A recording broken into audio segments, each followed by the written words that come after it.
Presiden Prabowo Subianto mengambil alih persoalan sengketa kepemilikan 4 pulau antara Aceh dan Sumatera Utara. 4 pulau itu yakni Pulau Lipan, Pulau Panjang, Pulau Mangkir Gadang atau Besar, dan Pulau Mangkir Ketek atau Kecil. Kepala Kantor Komunikasi Kepresidenan Hasan Nasbi mengungkapkan Presiden Prabowo akan segera mengambil keputusan terkait polemik 4 pulau tersebut seperti dilansir dari tayangan Kompas TV Senin 16 Juni. Hasan menilai polemik 4 pulau ini tidaklah sulit untuk diselesaikan dengan kepala dingin. Lebih lanjut, Hasan mengungkap jika Presiden dalam mengambil keputusan nantinya akan mempertimbangkan aspirasi maupun proses historis, juga administrasi yang sudah dijalankan selama ini.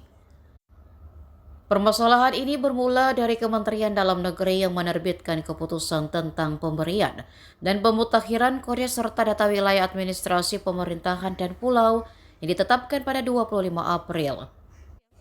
Dalam keputusan itu, Kemendagri menetapkan status administratif 4 pulau sebagai bagian dari wilayah Kabupaten Tapanuli Tengah, Provinsi Sumatera Utara.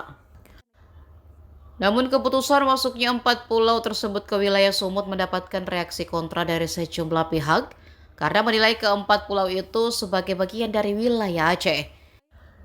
Juga Gubernur Aceh Muzakir Manaf yang bertekad mempertahankan 4 pulau itu. Download Tribun X sekarang, menghadirkan lokal menjadi Indonesia.